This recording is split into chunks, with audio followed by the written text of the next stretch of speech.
السلام علیکم ورحمۃ اللہ وبرکاتہ۔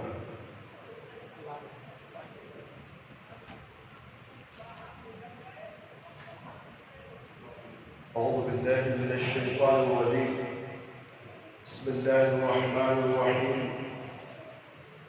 ان الحمد للہ نحمده ونستعینه ونستغفره ونعوذ باللہ من شرور انفسنا ومن سيئات أعمالنا، من يهده الله فلا مضل له ومن يضلل فلا هادي له، وأشهد أن لا إله إلا الله وحده لا شريك له، وأشهد أن محمدا عبده ورسوله۔ أعوذ بالله السميع العليم من الشيطان الرجيم، من همزه ونفخه ونفثه، بسم الله الرحمن الرحيم۔ يا أيها الذين آمنوا اتقوا الله حق تقاته ولا تموتن إلا وأنتم مسلمون۔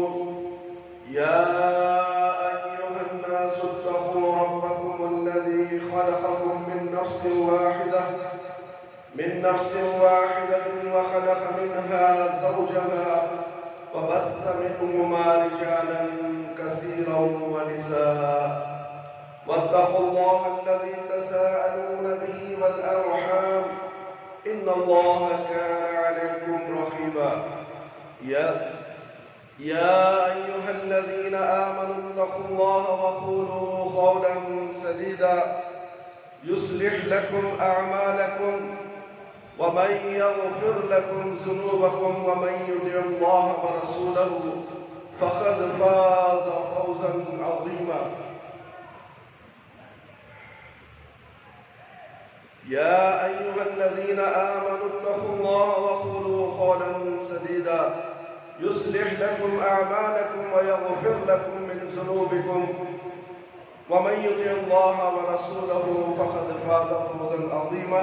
أما بعد فإن خير الحديث كتاب الله، وخير الهدي هدي محمد صلى الله عليه وسلم، وشر الأمور محدثاتها وكل محدثة بدعة وكل بدعة ضلالة وكل ضلالة في النار۔ محترم دوستوں، بزرگوں اور ساتھیوں، آج یوم الجمعہ یعنی عید المومنین ہے۔ آج خطبہ جمعہ کا عنوان ہے عورت، شادی اور شرع۔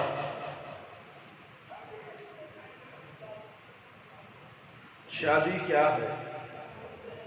ہمارے ہاں عام طور پر شادی سے مراد تقریب نکاح لی جاتی ہے، جبکہ نکاح سے مراد عقد لیا جاتا ہے۔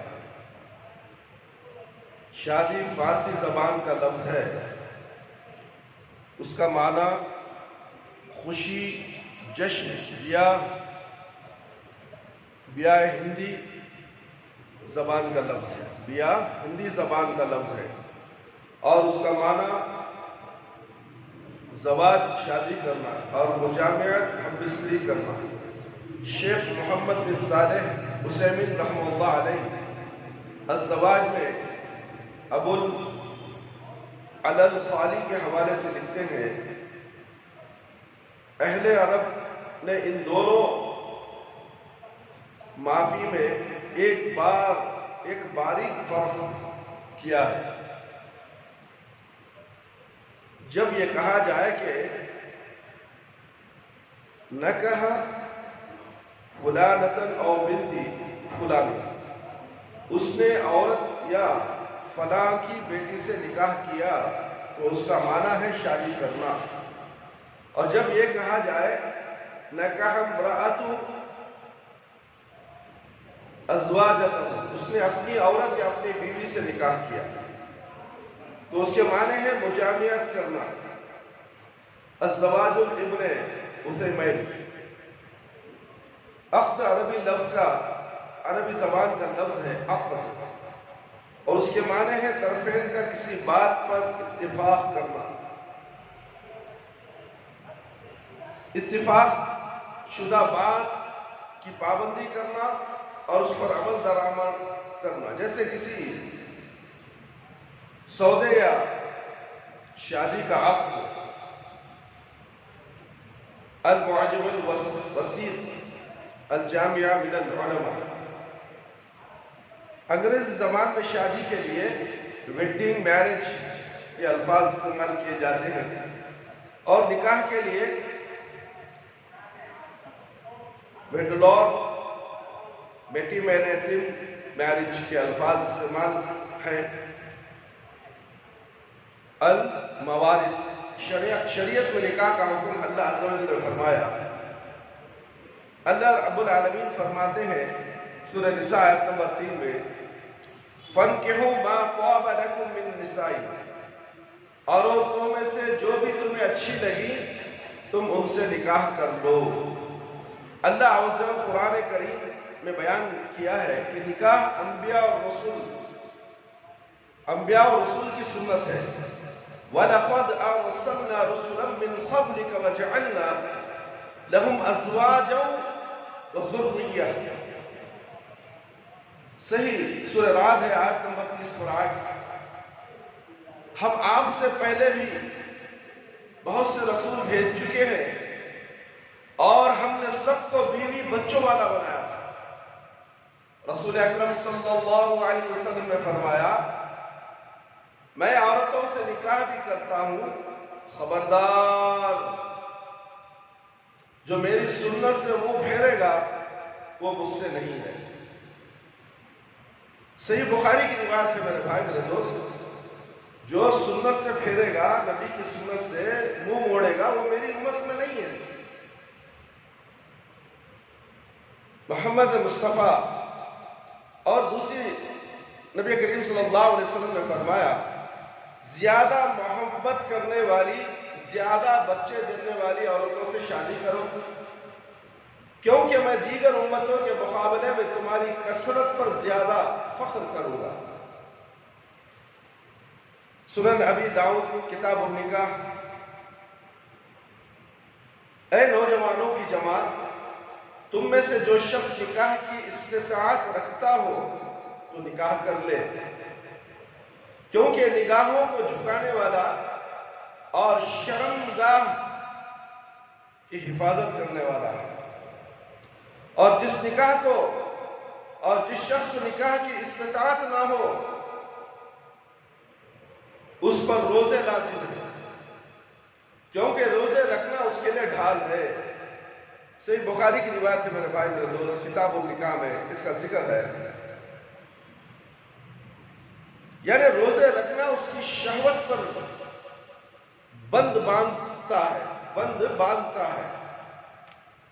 رسول اللہ صلی اللہ علیہ وسلم نے تبت العورتوں سے اور نکاح سے پرہیز کرنا تاکہ اللہ عز و جل کی عبادت کی جائے، اور خسی ہونے، نامرد ہونے سے منع فرمایا۔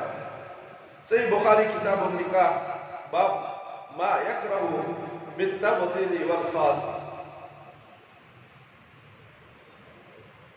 ان آیات و احادیث سے واضح ہے کہ نکاح ایک شرعی عمل ہے اور مسنون ہے۔ ہر صاحب استطاعت کے لیے اس کی تاکید ہے۔ انبیاء کی سنتوں میں سے ایک سنت ہے، بعض اوقات نکاح واجب کی حیثیت اختیار کر لیتا ہے۔ مثال کے طور پر اگر کوئی مرد قوی شہوت ہو اور اسے خدشہ ہو کہ نکاح نہ کرنے کی صورت میں وہ گناہ کا ارتکاب کر بیٹھے گا، تو ایسی صورت میں اس کے لیے شادی واجب ضروری ہے تاکہ اپنے آپ کو پاک دامن رکھ سکے اور گناہ سے بچ سکے۔ سبل السلام الصنعانی، دار ابن الجوزی۔ اس لیے کہ یہ انبیاء کی سنت اور اسلام میں اس کی ترغیب دی گئی ہے۔ مرد عورت کی حفاظت اور پاک دامنی کا سبب و ذریعہ ہے۔ نبی کریم صلی اللہ علیہ وسلم نے فرمایا، اے نوجوانوں کی جماعت، تم میں سے جو شخص نکاح کرنے کی استطاعت رکھتا ہو وہ نکاح کر لے، کیونکہ نکاح نگاہوں کو جھکانے والا، شرمگاہ کی حفاظت کرنے والا روزے لازم ہیں، کیونکہ روزے رکھنا اس کے لیے ڈھال ہے، اور یہ مسنون عمل معاشرے کو اخلاق اور گراوٹ سے محفوظ کرنے کا ذریعہ ہے، کیونکہ اگر نکاح کا بندھن نہ ہو تو مردوں اور عورتوں کے درمیان برائی عام ہو جائے۔ میاں بیوی کا باہم فائدہ اٹھانے کے لیے ہر ایک کے دوسرے پر حقوق ہے۔ مرد عورت کی کفالت کا بوجھ اٹھاتا ہے، اس کے نان نفع کا ذمہ دار ہے، اور اس کے لیے کھانے پینے اور رہائش و لباس کا مناسب انتظام کرتا ہے، جبکہ عورت گھر کا انتظام و انتظام سنبھالتی ہے اور مرد کے لیے مددگار ہوتی ہے۔ خاندانوں اور قبائل کے آپس میں تعلق استوار کرنے کے لیے کتنے ہی خاندان ایسے ہوتے ہیں جو ایک دوسرے سے آشنا نہیں ہوتے، لیکن اس پاکیزہ بندھن کی بدولت وہ قرابت کے منازل طے کر لیتے ہیں نسل انسانی کی بقا کے لیے، کیونکہ نکاح نسل کے حصول کا ذریعہ ہے اور نسل پر ہی انسانی بقا کا دار و مدار ہے۔ اگر نکاح کا بندھن نہ ہو تو برائیوں کا جنم لینا لازمی ہے۔ میرے بھائی، میرے دوست اور خواتین اسلام، بہت اہم اور بامقصد خطبہ جمعہ ہے جو میں نے آپ کے لیے موجودہ حالات کے مناسبت کے مطابق سے میں نے نکاح کے تعلق سے کچھ باتیں قرآن اور حدیث کے تعلق سے آپ کے سامنے رکھ رہا ہوں۔ بغور سماعت فرمائیں اور اس پر عمل کرنے کی کوشش کریں۔ اللہ تعالیٰ آپ کو اجر عظیم سے نوازے اور دنیا اور آخرت کی بھلائیوں سے نوازے۔ شادی نہ کرنے کے نقصانات: نسل انسانی کا فنا ہونا، نسل انسانی کی ناجائز اور زنا اور بدکاری کے ذریعے سے جس میں نسب غیر معلوم اور اخلاقی معدوم ہوتا ہے، زنا کا دروازہ کھلتا ہے اور مسلمانوں کی عزت غیر محفوظ ہو جاتی ہے۔ وہ چیئر چھوڑ دو، سمجھو بیٹھو، تم بڑے بوڑھے ہیں کیا؟ 80 سال ہو گئی تمہاری عمر، بغیر ٹیکا لیے ادھر سامنے آؤ، ادھر آ جاؤ، ادھر پہلے سب ادھر آؤ، کہاں گھس رہے ہو؟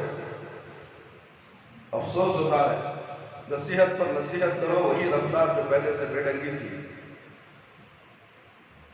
شادی نہ کرنے کے نقصانات میرے بھائی میرے دوست خواتین اسلام: نسل انسانی کی ناجائز بقا زنا اور بدکاری کے ذریعے سے جس میں نسب غیر معلوم اور اخلاق معدوم ہوتا ہے، زنا کا دروازہ کھلتا ہے اور مسلمانوں کی عزتیں غیر محفوظ ہو جاتی ہیں۔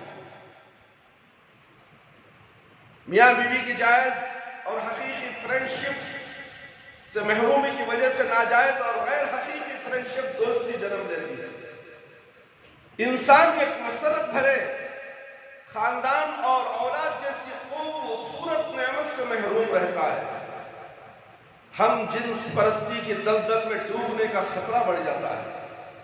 یاد رہے کہ قوم لوط کا فعل کرنے والے فاعل و مفعول دونوں کی سزا قتل ہے۔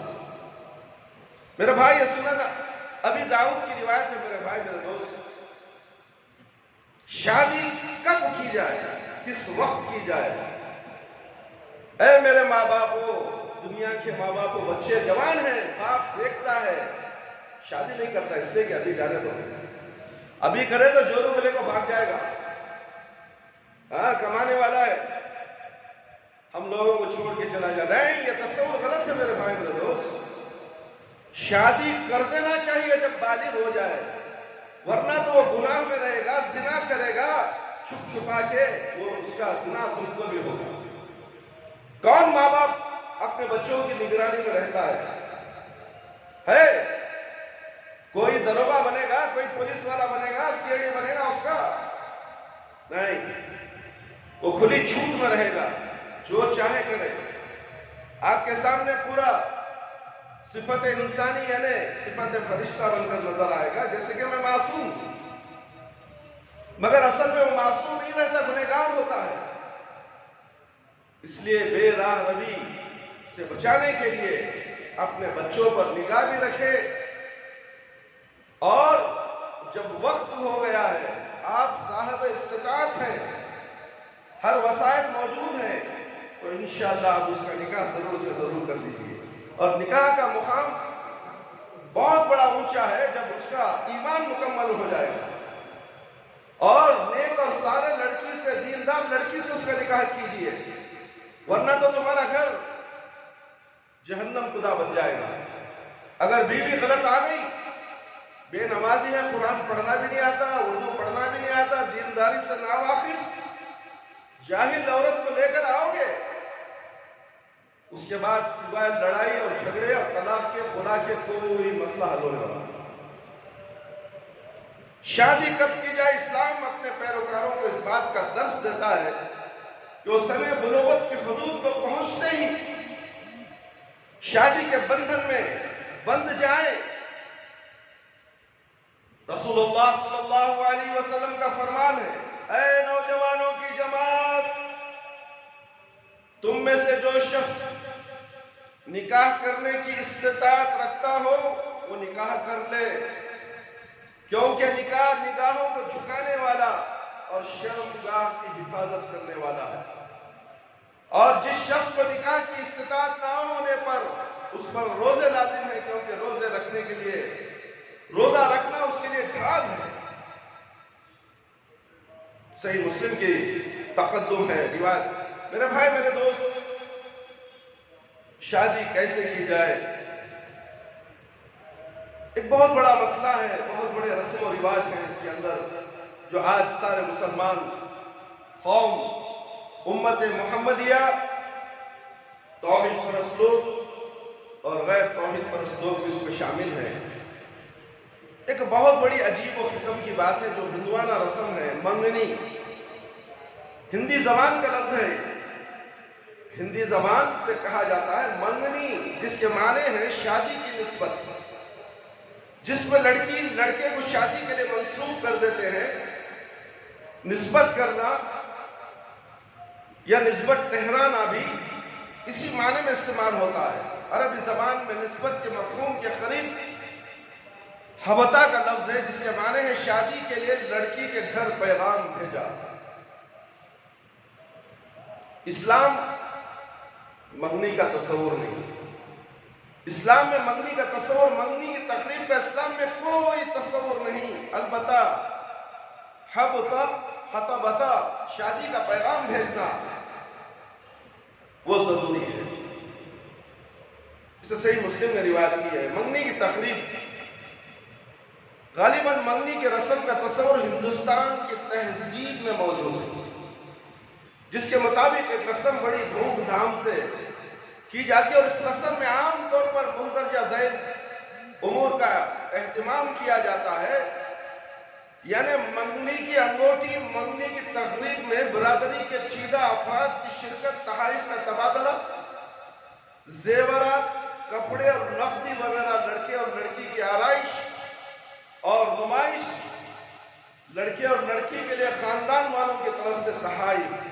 اللہ اکبر، یعنی کہ یہ پوری پونی 90% شادی ہی ہے، یہ رسم و رواج کے مطابق کی جاتی ہے منگنی کے اندر۔ میرے بھائی، میرے دوست، رسم منگنی میں اسراف اور تکلف ہے جو شادی کے اخراجات بڑھا دیتا ہے، اور یہ اسلام میں ناپسندیدہ چیز ہے۔ مرد عورت کا اختلاط اسلام میں ممنوع ہے، اور رسموں میں جا کر دیکھو تمہیں مرد عورت کا اختلاط ہوتا ہے، آپس میں بے پردگی، ایک دوسرے کو دکھائی، بہت سے زنا تو منگنی میں ہی ہو جاتی ہے۔ کسی کو کسی لڑکی پسند آ گئی، کوئی لڑکا تھا، دیکھ لیا تو اس کے پیچھے لگ گیا، کیا معلوم اس کے بعد کیا کیا نتیجہ نکلنے والا ہے۔ ان تمام خرافات نکاح میں، منگنی کی رسم میں کیا جاتا ہے۔ موسیقی، گانے بجانا، لڑکی کا نام محرموں کے سامنے بند سور کر بیٹھنا اسلام میں جائز نہیں۔ لڑکی کو اسٹیج میں بٹھایا جاتا ہے، لوگ آتے ہیں، دیکھتے ہیں اسے، بری نظر سے بھی کوئی دیکھتا ہے، کوئی اچھی نظر سے بھی دیکھتا ہے، نہ جانے کیسی کیسی نظریں ہیں۔ کیا شیطان کی نظر اچھی ہوگی؟ شیطان اسی وقت اس کے اوپر بری نظر ڈال دیتا ہے. دیوار کو ٹیکا لے کر مت بیٹھو میرے بھائی میرے دوست. بچے تمہیں بوڑھے ہو چکے. آج کل کے بچے 110 سال کی عمر کے ہو گئے, ان کو کمر نہیں ٹکتی. افسوس ہوتا ہے, عمر رسیدہ لوگ درمیان میں بیٹھے, بچے فوراً ٹیکا دیکھتے ہیں, اس کے بعد شیطان آتا ہے, وہ سلا دیتا ہے. جمعہ گئی, جمعہ کا بیان کیا مقصد سے سنایا جا رہا ہے؟ یہ تمہارے لیے نصیحتیں ہیں, اور نصیحتوں کو سننا تمہارے لیے اچھے پیدا ہوتا ہے. آج کل کے بچے ماں باپ نصیحت کرتے ہیں تو بڑی تکلیف سے اسے حاصل کرتے ہیں, بڑا دکھ ہوتا ہے, ان کی آنکھوں میں پانی کھڑا ہو جاتا ہے. آج کل کے ناہنجر بچے قرآن اور حدیث کی تعلیم کو دور, ماں باپ کی نصیحت, ماں باپ کے ساتھ بات چیت کرنا ڈھنگ, ماں باپ کو ترچھی نظر سے دیکھنا, ماں باپ کو برا بھلا کہنا, جوابیں دینا, تم کرو, تمہارا دیکھو, میرا دیکھو, منیا معلوم. ارے گدھے, تو چھوٹا بچہ تھا, تجھے ہگنا نہیں آتا تھا, دھونا نہیں آتا تھا, تو دھلاتے تھے یہ, اور تمہارا تم دیکھو بولتا ہے. یہ ناہنجر اولاد کبھی ترقی نہیں کرے گی اگر ماں باپ کو تکلیف دیتی ہے. اللہ اکبر, اللہ اکبر. کیا علم حاصل ہوگا ماں باپ کو ستانے کے بعد؟ نہ دنیا کا علم نہ آخرت کا علم, کوئی اس سے ملنے والا نہیں. دھن چکر بن کے دنیا میں گھومتا پھرتا رہے گا, روزی روٹی کمانے کے لیے مجبور, در در کی ٹھوکریں کھائے گا, محنت کرے گا, مزدوری کرے گا, اپنا پسینہ ٹپکائے گا, پھر اسے مزدوری بڑی مشکل سے ملے گی. کیوں؟ یہ ماں باپ کا نافرمان ہے. ماں باپ کہتے ہیں تو اس کا چہرہ سکڑ جاتا ہے. ہم نے دیکھا, کیونکہ ہم اس مسجد میں مدرسہ بھی چلاتے ہیں, مدرسہ تقویٰ تعلیم القرآن, یہاں کے بچے آتے ہیں, ہمیں معلوم ہے. یہ شروع سے بچپن ماں کی گود میں تربیت نہ پانے کی وجہ سے استاد بھی کہتا ہے کہ ان کے چہرے سکڑ جاتے ہیں, ماں باپ بھی کہتے ہیں کہ ان کے بچوں کے چہرے سکڑ جاتے ہیں. تو یہ دنیا میں کیا ترقی کریں گے؟ سوچو ہے میرے ماں باپو, اپنے بچوں کے ماں باپ, سوچو تربیت کہاں سے شروع کرنی ہے. تربیت وہاں سے شروع کرنا ہے جب تمہارے نکاح کا وقت آتا ہے, جب تمہارے لیے لڑکی ڈھونڈی جاتی ہے. تربیت وہاں سے ہو, نیک اور دیندار لڑکی ہے تو بچے تربیت یافتہ, اور تم نے ایسی ویسی فیشن پرست, دنیا پرست, نہ جانے کیا کیا پرست, تم نے خوبصورتی کو دیکھا اور لڑکی کو لے کر گھر آ گئے. اللہ کو معلوم نہیں, نبی کو معلوم نہیں صلی اللہ علیہ وسلم. پھر جب بچے پیدا ہوں گے تو کیا تربیت ہوگی؟ ایسے ناہنجر بچے پیدا ہوں گے جو ماں باپ کو گھور کر دیکھیں گے, ماں باپ سے بیزاری ظاہر کریں گے, اور ظاہر کر رہے ہیں, ظاہر کرنے کے باوجود وہ کہاں جائیں گے گھر چھوڑ کر. رہنا ہے تو ماں باپ کے گھر میں ہی رہنا, تو ماں باپ کا حکم مان کر کیوں نہیں رہتے یہ بچے؟ سوچو میرے بھائی میرے دوست, معصوم بچے ہیں مگر عقل اتنی بڑی ہے, اللہ اکبر, 9 سال کے بوڑھے کی عقل ہے. آج ان کے ہاتھوں میں موبائل دے دو, 60 سال 70 سال کا آدمی وہ موبائل نہیں چلا سکتا جتنی تیزی سے 10 سال 5 سال 8 سال 12 سال کا بچہ چلاتا ہے. کیا یہ بے عقل ہے؟ دنیا کی چیز دجال کو ہاتھ میں لے کر انگلیوں کے اشارے میں ساری دنیا کا سیر کرتا ہے, اور مسجد میں آنے کے بعد قرآن پڑھو تو اسے شیطان سوار ہو جاتا ہے. الفاظ یاد نہیں ہوتے, دینی تعلیم یاد نہیں رہتی, اللہ اور اللہ کے رسول کے احکامات سے بہرا ہو جاتا ہے, اندھا بھی ہو جاتا ہے, تو حروف نظر نہیں آتے تو قرآن کیسے یاد کریں گے؟ دجال دماغ میں بیٹھا ہوا ہے اور آنکھوں پر پردہ پڑ چکا ہے. یہ قصور کس کا؟ ماں باپ کا ہے جو بڑے بڑے موبائل ان کے ہاتھوں میں تھما دیے. آج ساری دنیا نقصانات میں, ہر گھر کا فرد نقصانات میں مبتلا ہے. کرونا آ گیا, لاک ڈاؤن ہو گیا، کالج اسکول مدرسے سب بند، ہاتھ میں دجال، بچے روڈ میں، کوئی گولی کھیل رہا ہے، کوئی لٹو کھیل رہا ہے، کوئی پتنگ اڑا رہا ہے، اپنے ہاتھوں کو خون یعنی لہو لہان بھی کر لے رہا ہے۔ ماں باپ کو فکر نہیں، بچہ ختم، گھر میں نہ رہے باہر رہے۔ مدرسے تھے، اسکول تھے، بچے اسکولوں میں جاتے تھے، مدرسے میں جاتے تھے، اب درد سر ہو گیا ان بچوں سے، گھر میں ناک میں دم آ چکا ہے، بچے باہر ہی رہے تو اچھا ہے، اور باہر یہ کیا بن رہا ہے؟ لوفر بن رہا ہے، دین کا دشمن بن رہا ہے، اور باہر جو شیاطین ہوتے ہیں، ان کے عمر کے شیاطین بھی ہوتے ہیں، ان کے ساتھ کھیلتے ہیں، اور اسے دین سے دور، اسلام سے دور، ماں باپ سے دور، فرما برداری سے دور کر دیتے ہیں میرے بھائی میرے دوست۔ اس لیے سب سے پہلا انتخاب نیک لڑکی، دیندار لڑکی سے نکاح کرو اپنے بچوں کا، پھر امید کرو اللہ رب العالمین سے کہ میرے بچے دیندار ہوں۔ دعا کرو ربنا هب لنا من ازواجنا وذرياتنا قرة اعين واجعلنا للمتقين اماما رب هب لي من الصالحين۔ ہر نماز میں دعا کرو، تم نماز ہی نہیں پڑھتے تو دعا کرو گے کیسے؟ ہر ماں باپ کو نماز سے چڑ، ہر مسلمان کو نماز سے چڑ، کتنے خاندان ایسے ہیں بے نمازی ہیں، نتیجہ بھگتیں گے دنیا میں بھی اور آخرت میں بھی۔ میرے بھائی میرے دوست، موسیقی اور لڑکی کا نامحرموں کے سامنے بند سور کر بیٹھنا اسلام میں جائز نہیں ہے۔ بعض اوقات دھوم دھام اور تشریح کا منگنی ٹوٹنے کی صورت میں لڑکی کے مستقبل پر اثر مرتب ہوتا ہے۔ بڑی دھوم دھام سے نسبت ہوئی تھی اور چند دنوں کے بعد نسبت ٹوٹ گئی، کروڑ روپے گئے پانی میں، اور اثر لڑکی کے اوپر پڑتا ہے، برا اثر پڑتا ہے میرے بھائی، خاندان میں برا اثر پڑتا ہے کہ کیا ہو گیا، لڑکی کی نسبت ٹوٹ گئی، کیا ماجرا ہے، کچھ پرابلم ہوگا، اور اس کی تحقیقات ہونی شروع ہو جائے گی، کوئی کچھ غیبت کرنے لگے گا، تو پھر اس لڑکی کا معاملہ کیا ہوگا، پھر اس سے کون شادی کرے گا؟ اس طرح سے شادی کی عمریں بڑھتی چلی جائیں گی۔ ان تمام امور کی بنیاد پر رسم منگنی کو ترک کرنا لازم ہے۔ منگنی ہر مسلمان کے زبان پہ منگنی کب ہے بھائی؟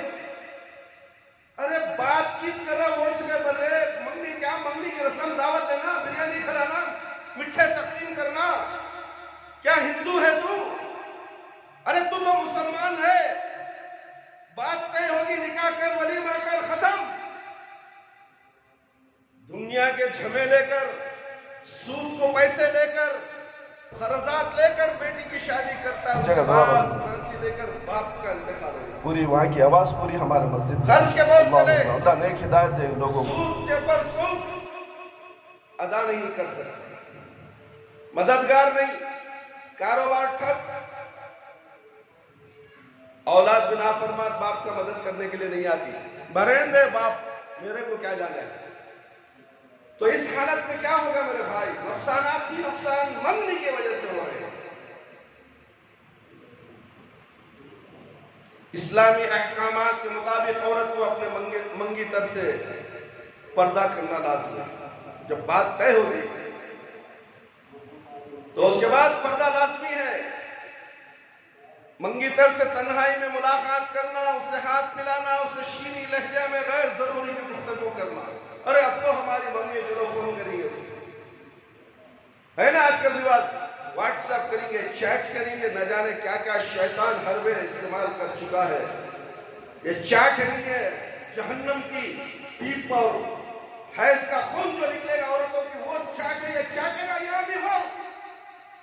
غیر محرم عورتوں سے چیٹ کرنے والوں، کان کھول کر سن لو، تمہیں دنیا بھی عذاب اور آخرت کا بھی عذاب، جہنم کا، جہنم کے خون اور پیپ چاٹنا پڑے گا تمہیں۔ چاٹ کرتے ہو غیر عورت سے، تمہاری ابھی ہوئی نہیں، وہ نسبت ٹوٹ بھی سکتی ہے، تمہیں کس نے حق دیا کہ تم اس سے بات کرے؟ تنہائی میں ملاقات بھی کی جاتی ہے، آ جاؤ کہیں کا بہانہ لے کے فلانی جگہ ملاقات کر لیں گے، تمہیں اور بات کر لیں گے پہلے شادی سے پہلے ہمیں اپنا معاہدہ کر لیں گے، تمہیں مجھے پسند کر لو میں تجھے پسند کر لوں گا۔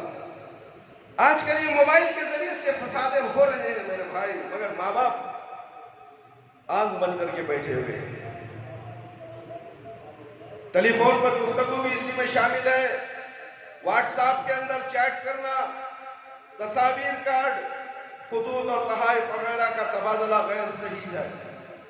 اس کے ساتھ سیر و تفریح یا شاپنگ کے لیے جانا بھی ناجائز ہے۔ منگیتر چاہے رشتہ دار، کزن وغیرہ ہو یا اجنبی، یا پابندیاں ہر ایک پر لاگو ہے۔ منگیتروں کے مابین ناجائز امور کے لیے رابطے میں تعاون کرنے والے بھی اس گناہ میں شریک ہوں گے۔ میرے بھائی میرے دوست، نسبت ہو گئی فوراً نکاح کرنا ہے، اس کو دور 3 مہینے کے بعد نکاح، کیونکہ اب دنیا کی رسم و رواج کے لیے بچی کے لڑکی کے ماں باپ کو پیسے اکٹھے کرنا ہے، دھوم دھام سے شادی کرنا ہے۔ شادی ہو تو میری جیسی ہو، لوگوں میں نام ہو میرا۔ انعام و نمود کے لیے، لوگوں کو دکھانے کے لیے ہزاروں کروڑوں روپے خرچ کر دیتے ہیں۔ سوچنے کی بات ہے میرے بھائی میرے دوست۔ آئیے اب دیکھتے ہیں کہ ہم جہیز کی شرعی حیثیت کیا ہے۔ جہیز لینا دینا حرام، مگر یہ خفیہ طور پر جاری ہے۔ جہیز کوئی شرعی حکم نہیں میرے بھائی میرے دوست۔ رسول اللہ صلی اللہ علیہ وسلم نے متعدد شادیاں کی، لیکن آپ صلی اللہ علیہ وسلم کی ازواج مطہرات میں سے کوئی بھی اپنے ساتھ جہیز لے کر نہیں آئی۔ کوئی بھی اٹھاؤ احادیث کی کتابیں دیکھو، رسول اللہ صلی اللہ علیہ وسلم کی 4 بیٹیاں تھیں، آپ نے چاروں کی شادیاں کی، لیکن آپ نے کسی کو بھی شادی کے موقع پر جہیز نہیں دیا۔ اسی طرح صحابہ رضی اللہ عنہم نے بھی کسی سے اس رواج کی اثر نہیں ملتی۔ تاریخ گواہ ہے، کتب احادیث گواہ ہے۔ پھر یہ کہاں کی رسم و رواج تم بنا کر چلتے ہو، ہندوانہ رسم کو تم اسلام میں داخل کر کے خوش ہوتے ہو۔ اس اعتبار سے خالص ہندوانہ رسم ہے، اس لیے کہ ہندو مذہب میں عورت وراثت کی حقدار نہیں ہے۔ باپ کی جائیداد کی وراثت صرف اولاد نرینہ ہوتی ہے۔ اس بنا پر وہ شادی کے موقع پر لڑکی کو گھریلو اشیاء کی نوعیت کے سامان کی شکل میں اپنی جائیداد میں سے کچھ حصہ دے دیتے ہیں۔ مسلمانوں بھی اس رواج کو اختیار کر لیا، اس کی وجہ سے متعدد مشکلات کا شکار ہو گئے۔ ایک تو جہیز کو لازمی طور پر تصور کر لیا گیا، حتیٰ کہ اس کے لیے بھاری رقم بھی لینا پڑے تو لیتے ہیں۔ ثانیاً ہندوؤں کی طرح لڑکیوں کو بالعموم وراثت میں سے حصہ نہیں دیتے۔ بھائی جہیز ہی کو وراثت کا بدل قرار دے کر بہنوں کو وراثت سے محروم رکھنے کی مضمون کوشش کرتے ہیں۔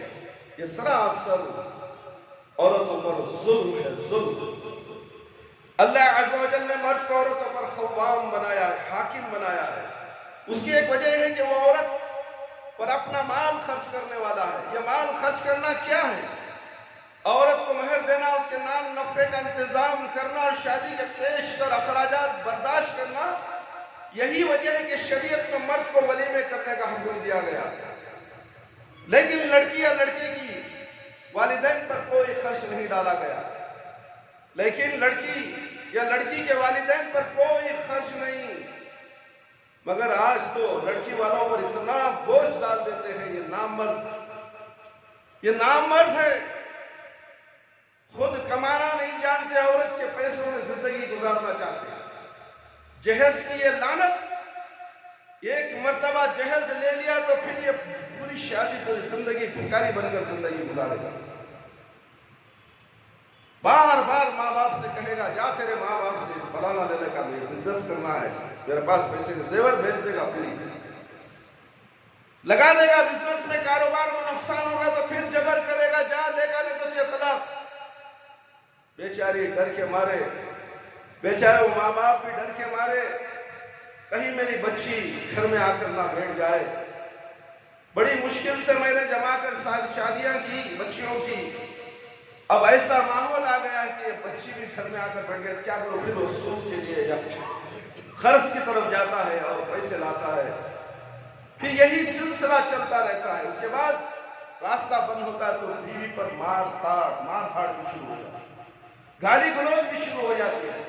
یہ سلسلہ تقریباً چلتا رہتا ہے میرے بھائی میرے دوست. اس لیے جہیز ایک لعنت ہے.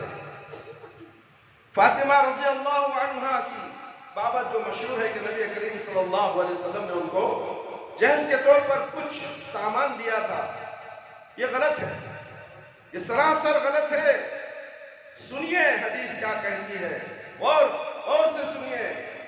سب لوگ یہ کہتے ہیں کہ نبی صلی اللہ علیہ وسلم نے اپنے بیٹی کو جہیز دیا تھا, ہم بھی دے رہے ہیں. فاطمہ رضی اللہ عنہ کی بابت جو مشہور ہے کہ نبی صلی اللہ علیہ وسلم نے ان کو جہیز کے طور پر کچھ سامان دیا تھا, یہ غلط ہے. اس معنی میں جہیز کا لفظ قرآن اور حدیث میں موجود ہی نہیں ہے. جہیز کا لفظ قرآن اور حدیث میں موجود نہیں ہے میرے بھائی میرے دوست. فاطمہ رضی اللہ عنہ کو جو کچھ دیا گیا اس کی حقیقت اتنی ہے کہ علی رضی اللہ عنہ کا اپنا کوئی گھر بار نہیں تھا. اللہ اکبر. لوگ علی کو اللہ سمجھتے ہیں, یا علی نادے علی, اللہ اکبر.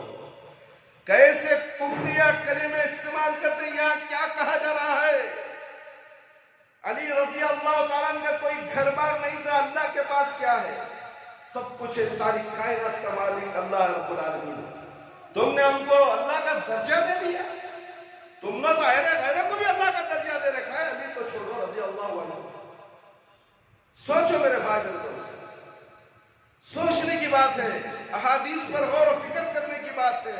ہم مسلمان ہونے کے باوجود بھی ہمیں قرآن سے چڑ اور حدیث سے چڑ, ملا مولوی پیر و مرشد کی باتوں سے محبت. دین وہاں سے لیتے ہیں جہاں دین ہے ہی نہیں. دین ہے ہی نہیں. کیا ہو گیا ہے سمجھ کو تمہاری؟ اللہ نے ہدایت دے ہم مسلمانوں کو. نبی کریم صلی اللہ علیہ وسلم ہی ان کے کفیل تھے, یعنی کہ ان کو پالنے والے. کسے؟ علی رضی اللہ عنہ کو خود کفیل تھے نبی کریم صلی اللہ علیہ وسلم. آپ کے پاس ہی ان کی پرورش ہوئی. اور سے سنو میرے بھائی میرے دوست, جب آپ نے اپنی صاحبزادی آپ صلی اللہ علیہ وسلم نے اپنی صاحبزادی کے ساتھ ان کا نکاح بھی کر دیا تو گھر بسانے کے لیے چند چیزیں آپ صلی اللہ علیہ وسلم نے انہیں عطا فرمائی تھی. چند چیزیں عطا فرمائی تھی, اس کا خلاصہ میں بول رہا ہوں آپ کو. کیسے عطا کی تھی وہ بھی جان لیجیے. بس بولنے والے یہاں تک حدیث بول کر روک دیتے ہیں, آگے کی وضاحت نہیں کرتے. دیکھو چند چیزیں دے کر ہی اللہ کے نبی صلی اللہ علیہ وسلم حدیث سے ثابت کرتے ہیں. آئیے اس کو خلاصہ کیا ہے. ایک چادر, ایک تکیہ چمڑے کا, اور چمڑے کا تکیہ اس کے اندر کھجور کی چھال بھری ہوئی تھی. ایک چکی, ایک مشک یہ پانی کا کھڑا, اور 2 مٹکے. مسند احمد کی روایت ہے میرے بھائی میرے دوست. اور بعض روایت میں یہ بھی ہے کہ ساری چیزیں نبی کریم صلی اللہ علیہ وسلم نے علی رضی اللہ تعالیٰ کی ایک ذرہ فروخت کر کے خریدی تھی. اللہ اکبر. سمجھ میں آ گئی بات؟ خود علی رضی اللہ تعالیٰ کی ذرہ, یعنی کہ جنگ کے دوران پہنی جاتی ہے ذرہ, یہ ہاتھوں کے اندر, سینے کے اندر لوہے میں بنی ہوتی ہے, اسے ذرہ کہا جاتا ہے. اس کو بیچ کر, اللہ اکبر, اس کو فروخت کرنے کے بعد یہ تمام چیزیں خرید کر انہی کے پیسے سے ان کو دیے, تو پھر جہیز کہاں ہوئی؟ لڑکی کے ماں باپ جہیز کہاں دیے؟ گویا یہ سامان بھی علی رضی اللہ عنہ ہی کی رقم سے تیار ہوا تھا. اب سمجھ میں آئے گئی بات؟ سوچو میرے بھائی, ان تمام احادیث ہمارے آنکھوں کے سامنے, پھر بھی ہم لین دین کے چکر میں, جہیز کے چکر میں کئی لڑکیوں کو ہم نے کنواری چھوڑ دی ہے. گھروں کے اندر کتنے لڑکیاں ایسی بیٹھی ہیں جو شادی کے انتظار میں ہیں, ہے کوئی ہم سے نکاح کر لے. ہمارے ماں باپ غریب ہیں, ہم تعلیم یافتہ ہیں، دیندار ہیں، مگر ہے کوئی دینداری کو پسند کرنے والا نہیں، پیسہ ہے، مال ہے، دولت ہے، تو نکاح کا پیغام اس گھر کو جائے گا۔ پہلے بروکر اور دلال ہوتے ہیں، یہ دلال جو ہے نا ان کو ختم کر دینا ہے۔ یہ جھوٹے دلال، یہ مکار دلال اپنے پیسوں کے لیے بچوں کا بلی چڑھا دیتے ہیں، جھوٹ بولتے ہیں۔ جس طرح فال کھولنے والا جادوگر جھوٹ بولتا ہے، وہ شیطان مردود حمزاد شیطان جھوٹ بولتا ہے، ایک بات صحیح 10 باتیں جھوٹ ہوتی، اسی طرح یہ مکار دلال جو نکاح کراتے ہیں ان کا دھندا حرام کا دھندا ہے۔ بولتے ہیں ہم کیسا نہیں، 30,000 دو، 50,000 تمہارے باپ کا مال، 50,000 تمہارے باپ کا مال تم لگاتے ہو، وہ غریب بیچارہ کیا دے گا؟ تم اسے نہیں بھئی حالات ویسے نہیں ہے، ویسے نہیں ہے، ویسے نہیں ہے، ارے تو حالات کو بنا دیا، تقدیر کا مالک تو بن گیا اس کی۔ رشتے کراؤ، محبت پیدا کرو، صلہ رحمی کا اجر و ثواب تمہیں ملنے والا ہے۔ کاروبار کرو، محنت کرو، تجارت کرو۔ کسی کے گھر میں لڑکی ہے، معلوم ہو جائے تو اس کا نکاح کا پیغام ایک دوسرے کو پہنچاؤ، ایک دوسرے کے ذریعے نکاحوں کو آسان کرو۔ مگر یہ بروکر جیسا گھروں کی دلالی کرتے ہیں، کرائے بڑھا دیتے ہیں یہ بروکر اپنے کمیشن کے لیے، اللہ اکبر اللہ اکبر، ایڈوانس بڑھا دیتے ہیں۔ مالک کہتا ہے 5 لاکھ روپے ہے، یہ 750 اسکوائر فٹ زمین ہے، 5 لاکھ روپے، یہ کہتا ہے نہیں 6 لاکھ میں بیچوں گا۔ ارے بھائی تم مالک بن گیا، یہ کہاں کی اصولی ہے میرے بھائی، یہ کہاں کا طریقہ ہے تمہارا؟ ارے بھائی اس کو زیادہ بولو تاکہ تم کمیشن حاصل کر سکو، وہ سامنے والا اندھا تمہاری بات کو یقین کر لے گا۔ تم 50 جھوٹ بولو گے، تم ایک جھوٹ بول کر یقین والا نہیں کر سکتے، وہ حرام کرنے والا ہے۔ تم 50 جھوٹ بول کر اپنے بیوی بچوں کو انگارے کھلاتے، چھوڑ دو یہ کاروبار، حصیر بیچو، کھجور بیچو، پھلیاں بیچو، جانی ماز بیچو، اللہ اس کو برکت دے گا۔ مگر یہ دھندا جو ہے کاروباری جو تم کرتے ہو دلالی کا، چاہے وہ سائٹ دلانے کا ہو، گھر دلانے کا ہو یا بلڈنگ دلانے کا ہو، جھوٹ کے سوا کوئی نہیں میں نے اس کا تجربہ کیا۔ میں کئی لوگوں کو بول دیتا ہوں بھائی یہ چھوڑ دو، اس کے اندر جھوٹ، اس کی ٹوپی اس کے سر، اس کی ٹوپی اس کے سر، پیپر کچھ رہتا ہے، بولتا کچھ ہے، کرتا کچھ ہے۔ میں کرا کو دیتا ہوں، میں کرا، پیسے لینے کے بعد ختم، بھائی میں کرایا، بھائی اب جاؤ، تمہیں لینے نہیں، اونر کو جو بات کر لو، میں فون اٹھانا بولا، میرا کمیشن آ گیا، مجھے کیا ضرورت ہے اس کے پیچھے پڑنے کی؟ نہیں، یہ سب دھوکے بازی ہے۔ اور نماز بھی پڑھتا ہوتا، اور نماز میں فون آتا، بھاگتے ہو، کبھی چلا چلا کیا کہا گیا، 10 منٹ تم نہیں لگتے، فون تمہارا دشمن ہے، مسجد سے بھگا دیتا ہے۔ نماز پڑھتے ہو، فون رکھتے ہو، تشہد میں بیٹھتے ہو، رنگ مسجد اٹھاتے ہو، دیکھتے ہو کوسا کاریگر، کوسا گراہک کا فون ہے۔ کیا یہ تمہاری نماز، یہ تمہاری نماز تمہارے منہ پر پھینک دی جائے گی؟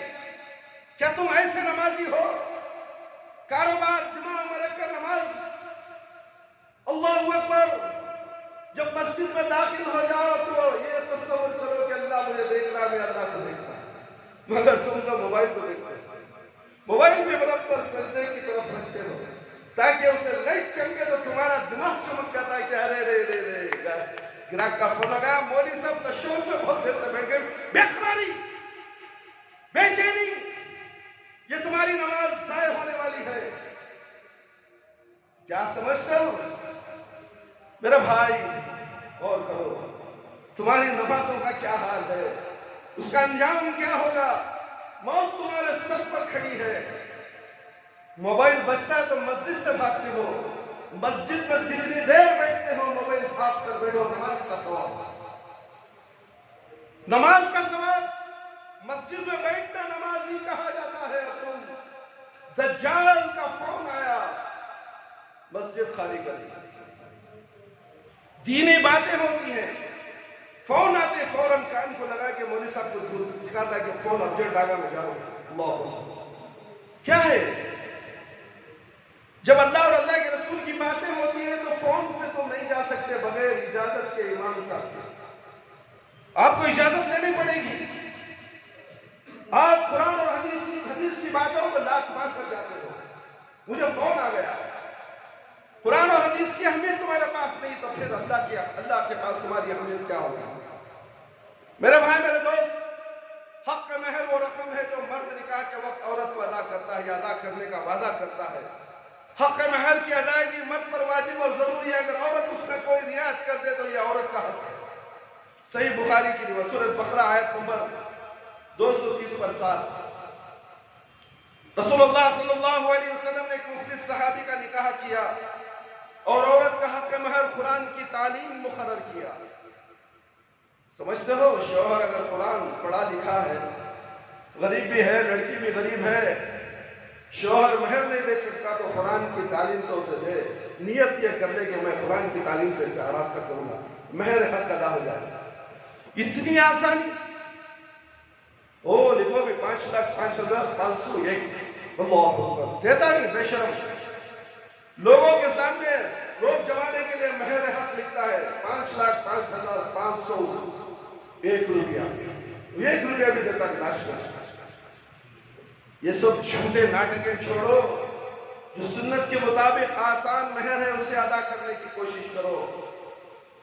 میرے بھائی میرے دوست اور خواتین اسلام، رسول اللہ صلی اللہ علیہ وسلم نے جو نکاح قرآن کی تعلیم مقرر کیا، یعنی مرد عورت کو قرآن کی کچھ صورتیں سکھلائے، یہ بخاری کی روایت ہے۔ رسول اللہ صلی اللہ علیہ وسلم بیویوں کا حق مہر 12 اوقیہ اور 1 نش تھا جو کہ 500 درہم کے برابر ہے۔ صحیح مسلم کی روایت ہے، تقریباً 140 سعودی ریال بنتا ہے، 140 سعودی ریال۔ ان احادیث اور دیگر احادیث سے واضح ہوتا ہے کہ حق مہر معمولی لوہے کی انگوٹھی کی قیمت کے برابر بھی ہو سکتا ہے۔ سمجھ میں آ گئے؟ لوہے کی انگوٹھی کیا وقتہ بھی دے نہیں سکتا؟ وہ تک کمزور ہو گئے آج کا مسلمان، روز کو 500 کمایا تو کتنے ہو گئے؟ مہینے کے 15,000 ہو گئے، 1000 کمایا تو 30,000 ہو گئے۔ کہ ایک مہینے کی مزدوری یا آدھے مہینے کی مزدوری 15,000 روپے کی انگوٹھی حق مہر میں دے نہیں سکتا؟ دے سکتا ہے، بس ختم معاملہ، وہ دے اور ولیمہ کرتے ہیں۔ باقی کے 15,000 روپے میں ایک مہینے کی تنخواہ میں توش مہر بھی ادا کر، ولیمہ بھی کر۔ 2 جوڑے کپڑے لینے کو جا بیوی کے لیے، نکاح کے لیے ایک شاندار جوڑا لے سکتا ہے، لے، اور 2 جوڑے معمولی لے لے، بس ولیمہ کر، چاہے 1 بکری ہی صحیح کاٹ کر ذبح کر دے۔ 10 آدمیوں کو ولیمہ کھلا لے، ہو گیا ولیمہ۔ ڈھڈورا پیٹنے کی ضرورت نہیں، بڑے بڑے شادی محل دینے کی ضرورت نہیں ہے۔ مسجد کے اندر بھی 10 15 یا 50 آدمیوں کو مسجد کے اندر ولیمہ کرا سکتا ہے، سنت نبوی ہے۔ اللہ کے نبی صلی اللہ علیہ وسلم کے نکاح ولیمہ مسجد میں ہو جاتے تھے، مسجد میں بریانی دعوت گوشت کھاتے تھے۔ ہم یہاں گوشت بیٹھ کر کھانے سے کتراتے ہیں۔ ہاں، کچی پیاز نہیں کھانا چاہیے، کچا لہسن نہیں کھانا چاہیے۔ میرے بھائی میرے دوست، اور زیادہ بھی جتنی مرد کی استطاعت ہو، یعنی لوہے کی انگوٹھی کے علاوہ بھی اگر زیادہ استطاعت ہو، لیکن بہت زیادہ حق مہر کی دعوت عورت اور اس کے سرپرستوں کی طرف سے طلب، جس سے شادی کا عمل دشوار ہو جائے، ناپسندیدہ ہے۔ حد سے زیادہ مہر کی بھی طلب نہیں کرنی چاہیے۔ 5,000 50,000 روپے دے تو نکاح کا مہر دینا ہوتا نہیں، تمہیں قانون نہیں لگا سکتا۔ شریعت کے حساب سے ہی جتنا کم مہر ہوگا اتنی آسانیاں ہوں گی، اس کی شادی میں برکت بھی ہوگی، وہ برکت والی شادی ہوگی۔ اس کے بعد اولاد پیدا ہوگی تو وہ بھی برکت والی اولاد اور نیک اور صالح اولاد ہوگی۔ یہاں گڑبڑ تو تمہاری ساری زندگی گڑبڑ۔ میرے بھائی، عمر رضی اللہ تعالیٰ کے حوالے سے قصہ بیان کیا جاتا ہے کہ جب آپ نے زیادہ مہر رکھنے کی ممانعت فرمائی تو ایک عورت نے آپ پر اعتراض کیا اور آپ نے عورت کے اعتراض کو قبول کیا۔ یہ قصہ صحیح نہیں ہے۔ رسول اللہ صلی اللہ علیہ وسلم نے فرمایا، بیوہ کا نکاح اس کے مشورے کے بغیر نہ کیا جائے، اور نہ کنواری کا نکاح اس کی اجازت کے بغیر کیا جائے۔ تمہارے گھر میں کنواری بیٹی ہے اور اس کا نکاح اس کی اجازت کے بغیر نہ کرو۔ صحابہ رضی اللہ عنہ نے عرض کیا، اللہ کے رسول صلی اللہ علیہ وسلم اس سے اجازت کیا ہے؟ فرمایا اس کا خاموش رہنا اس کی اجازت ہے۔ لڑکی سے نکاح کے تعلق سے بات کی جائے وہ خاموش ہو جائے تو اجازت ہے میرے بھائی۔ اس کے علاوہ دیگر احادیث سے بھی یہ ثبوت ملتا ہے کہ لڑکی کا نکاح اس کی رضامندی کے بغیر نہ کیا جائے، اور اگر کسی عورت کا نکاح اس کا ولی بغیر اجازت کے کر دیتا، عورت اس کو ختم کرنے کے لیے قاضی یا حاکم وقت کے پاس جا سکتی ہے۔ صحیح بخاری کی روایت ہے، ولی کی اجازت کے بغیر نکاح جائز نہیں، نکاح باطل ہے۔ رسول اللہ صلی اللہ علیہ وسلم نے فرمایا کوئی بھی عورت جو ولی کی اجازت کے بغیر نکاح کرتی ہے اس کا نکاح باطل ہے، باطل ہے، باطل ہے، اس کا نکاح باطل ہے، اس کا نکاح باطل ہے۔ میرے بھائی میرے دوست، سنن ابی داؤد کی روایت ہے ولی کی اجازت کے بغیر نکاح کی ممانعت اور دیگر احادیث پر وارد ہے، اور یہ واضح ہے کہ ایسے نکاح کی کوئی شرعی حیثیت نہیں، بلکہ بغیر ولی کے نکاح کیا گیا نکاح بدکاری اور زنا ہے۔ ولی کون ہے؟ لڑکی کا ولی اس کا باپ ہوتا ہے، اس کی عدم موجودگی کی صورت میں دادا، بیٹا یا سگا بھائی، یعنی قریب سے قریب تر کو ولیت ہے، جیسا کہ وراثت میں ہے۔ ولی کا بالغ ہونا شرط ہے، ماں کسی بھی صورت میں ولی نہیں بن سکتی۔ جس کا ولی نہ ہو اس کا ولی شیطان ہے۔ سنن ابی داؤد کی روایت ہے، جس کا ولی نہ ہو اس کا ولی کون ہے؟ شیطان ہے۔ میرے بھائی میرے دوست، ولی اسے کہا جاتا جو سرپرست ہے۔ یہ ولی تصور نہ کیجئے جو دنیا کے اندر اولیاء اللہ ولیوں کو بنانے کا نہیں، دیکھو ولی نہیں تو شیطان کے بس کا ولی، یہ تصور نہیں میرے بھائی۔ جب غیر اللہ کی عبادت کیا جاتا ہے وہ ولی نہیں، وہ ولی تو ولی الشیطان ہے۔ سمجھ میں رہا ہوں، اس کی پیروی کرنی نہیں چاہیے۔ یہاں نسبتی بات چل رہی ہے، شادی کی بات چل رہی ہے، شادی کے اندر باپ ولی ہوتا ہے۔ ایک حدیث کا مفہوم یہ ہے کہ دلہن کا بناؤ سنگار کی اسلام میں اجازت ہے اور اسے دلہے کے لیے تیار کرنا مناسب ہے۔ صحیح بخاری کی روایت ہے، عورتوں کی خوشبو وہ ہے جس کا رنگ نمایاں اور مہلک ہلکی ہو۔ دلہن کے بناؤ سنگار میں چند شرعی مخالفت پر اللہ تعالیٰ کی لعنت ہے۔ جسم گودنے والی پر لعنت، جسم میں سوئی وغیرہ چبو کر خون نکالنا، پھر اس جگہ پر سرما یا نیل وغیرہ بھر دینا تاکہ وہ جگہ سیاہ سبز ہو جائے، اسے گودنا کہتے ہیں۔ گدوانے والی پر لعنت، یعنی جس کا جسم گدوایا جائے۔ بال جوڑنے والی پر لعنت، کسی کے بال لے کر بالوں میں مضبوطی طور پر جوڑنے والی۔ بال جڑانے والی پر لعنت، یعنی جس کے بالوں میں مضبوطی بال جڑ جائیں، جس کے بال لے کر جوڑے جائیں اس پر لعنت۔ چہرے سے بال اکھاڑنے والی پر لعنت، بھووں سے بال اکھاڑنے والی بھی اسی میں شامل ہے، اس پر بھی لعنت۔ دیکھو اپنے گھروں کا جائزہ لو، کیا اپنی بہو، اپنی بیوی، بچی، بیٹیاں یہ بہوں کے بالوں کو اکھاڑتی ہیں؟ کیا اس کے اندر رد و بدل کرتی ہیں؟ کیا اللہ کا بنایا ہوا دین، اللہ کی بنائی ہوئی صورت تمہیں پسند نہیں؟ یہ بیوٹی پارلر والے تمہیں پسند نہیں؟ شیاطین، بیوٹی پارلر والی شیاطین ہیں، وہ تمہاری بیٹی کی فوٹو بھی لیتی ہے تاکہ نمائش کرے، دیکھو کتنی خوبصورت ہے۔ یہ نمائش حرام ہے میرے بھائی میرے دوست۔ چہرے سے بال اکھاڑنے والی پر لعنت، بھووں سے بال اکھاڑنا بھی اسی میں شامل ہے۔ چہرے بال اکھاڑ کرنے والی پر لعنت، خوبصورتی کے لیے دانتوں میں دوری پیدا کرنے والی پر لعنت، جو اللہ کی پیدا کی ہوئی صورت میں تبدیلی کرتی ہیں ان پر لعنت۔ صحیح بخاری کی روایت میرے بھائی میرے دوست، کوئی کھڑے ہوئے قصے امام صاحب کی بات نہیں ہے۔ مرد عورت کے لیے وگ لگانے کی ممانعت، وگ لگانا مرد عورت دونوں کے لیے حرام ہے۔ صفات فطرت اور لمبے ناخن رکھنے کا حکم، لمبے ناخن رکھنے کی شریعت میں اجازت نہیں، بلکہ انہیں وقفے وقفے سے تراشتے کاٹتے رہنا چاہیے۔ 5 چیزیں فطرت میں سے ہیں: زیر ناف شرمگاہ کے ارد گرد کے بال اتارنا، ختنہ کرنا، مونچھیں کترنا، بغل کے بال اکھاڑنا، ناخن تراش کرنا۔ صحیح بخاری کی روایت میں سے ہے۔ ختنے کے علاوہ مذکورہ بالا اشیاء کو 40 دن سے زیادہ چھوڑنا نہیں چاہیے۔ صحیح مسلم کی روایت، دلہن کا بناؤ سنگار گھر میں ہی اس کی رشتہ دار خواتین اور سہیلیوں کو کرنا چاہیے۔ یہ بات اہم ہے۔ اپنی بیٹی کو، اپنی بہن کو تم بیوٹی پارلر بیچتے ہو، جہنم کے گھر کو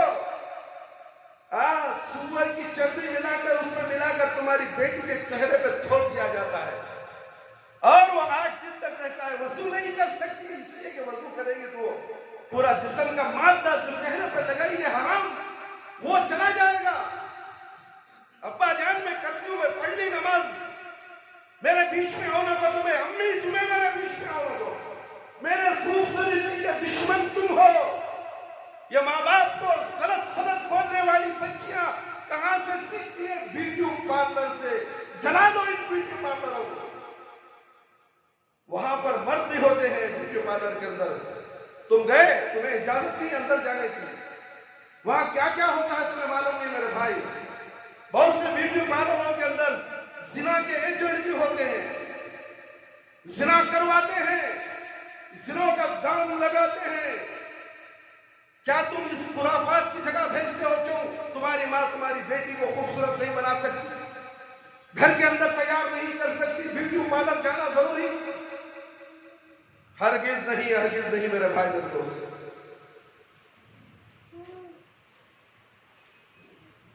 دلہن کا بناؤ سنگار گھر میں ہی اس کے رشتہ دار خواتین کو کرنا چاہے. بیوٹی پارلر جانے میں کئی خواتین ہیں. اولاً بیوٹیشن خواتین کا عموماً دین سے دور ہونا. ثانیاً موسیقی کا اہتمام ہوتا ہے. وہ اندر جاؤ گانے بجتے ہوتے, حجم کی دکان میں جاؤ گانے بج رہے, ہوٹل میں جاؤ گانے بج رہے. جس جگہ گانے بجتے ہو حلال تم کھاتے ہو. ہوٹلوں میں گانے بجتے, چائے پیتے ہو. ارے چل رہے وہ گانے, وہ ہوٹل میں 6 گانے ڈالتا محمد رفیع کے. چائے پیے تو بھی کیا ٹیسٹ کر کے معلوم تجھے, چل جائیں گے وہاں پی گے. ارے زہر پی رہے ہو تم, حرام پی رہے ہو.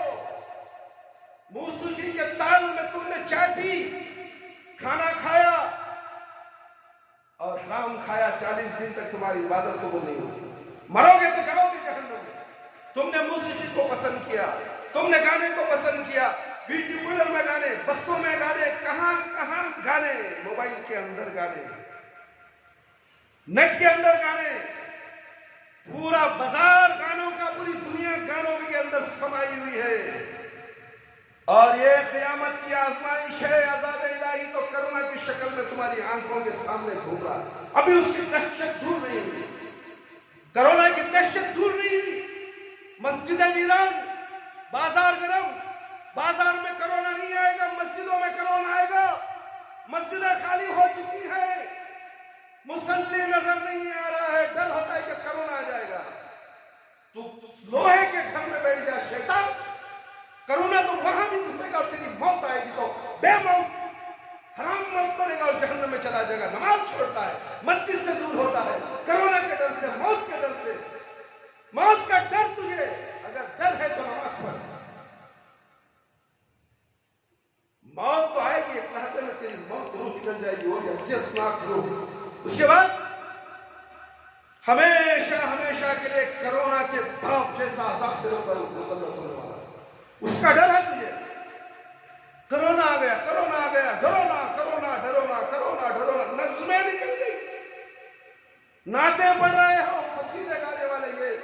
یہ گویاں ہیں.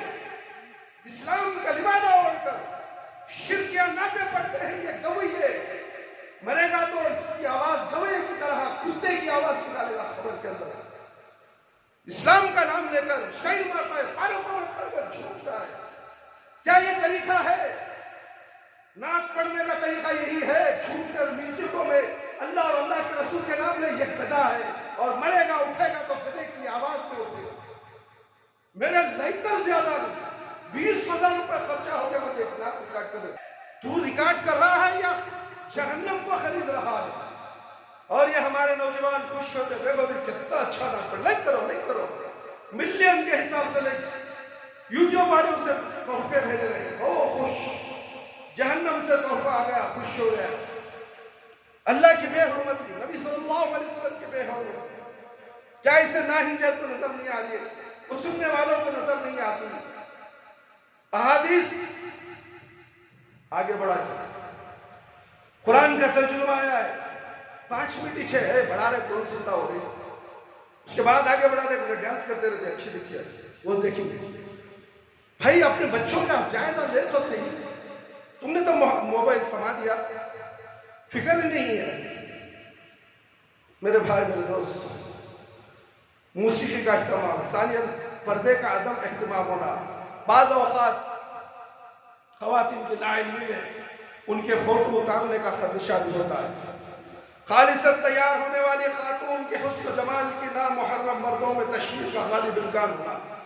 دلہن جب تیار ہو کر بیوٹی پارلر سے لوٹتی ہے تو اس کو بے جان مجسمے کی طرح بنایا جاتا ہے، اسٹیچو بن جاتی ہے وہ، نہ اسے بولنے کی اجازت، نہ کھانے کی اجازت، نہ ہونٹ ہلانے کی اجازت، نہ وضو کر کے نماز پڑھنے کی اجازت، کیونکہ اگر ایسا کیا گیا تو میک اپ خراب ہو جانے کا اندیشہ ہے۔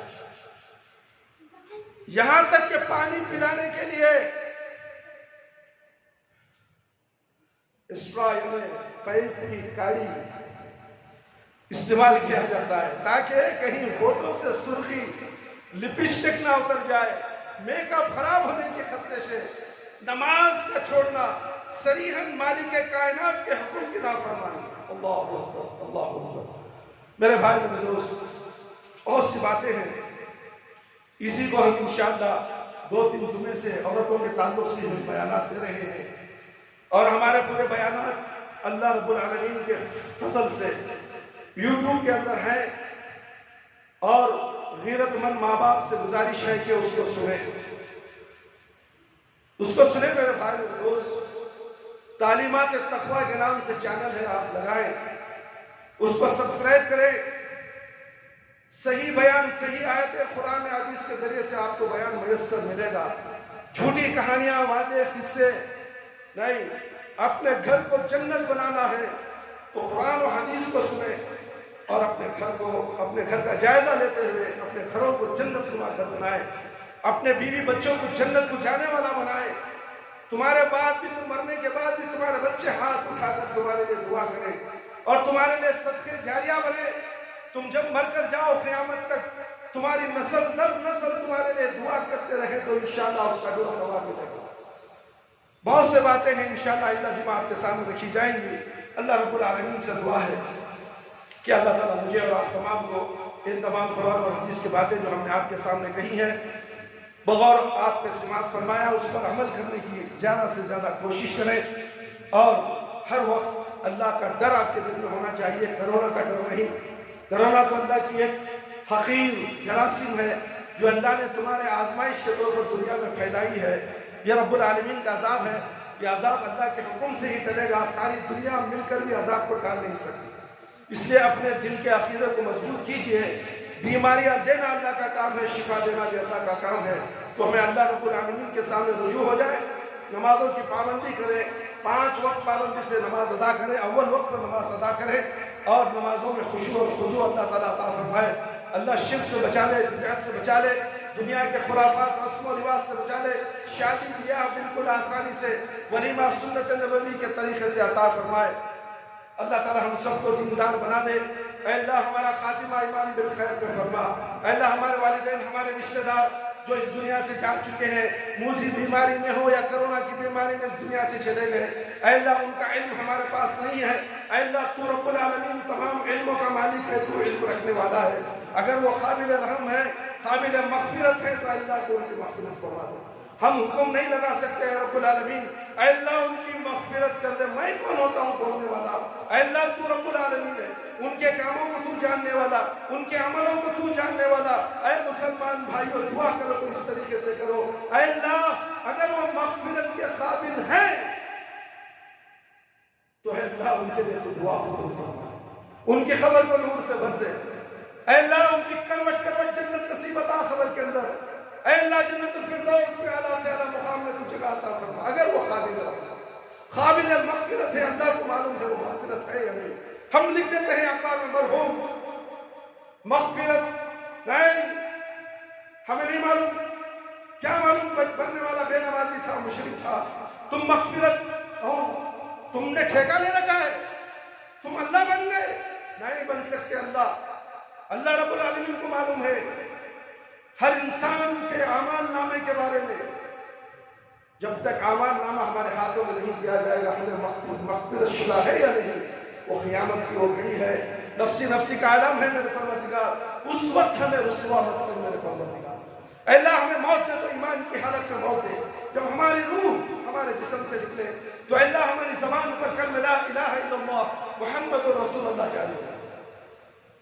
ربنا آتنا في الدنيا حسنة وفي الآخرة حسنة وقنا عذاب النار ربنا ظلمنا أنفسنا وإن لم تغفر لنا وترحمنا لنكونن من الخاسرين ربنا هب لنا من أزواجنا وذرياتنا وقرة أعين واجعلنا للمتقين إماما رب هب لي من الصالحين رب هب لي من الصالحين ربنا تقبل منا إنك أنت السميع العليم وتب علينا إنك أنت التواب الرحيم سبحان ربك رب العزة عما يصفون وسلام على المرسلين والحمد لله رب العالمين يا حي يا قيوم برحمتك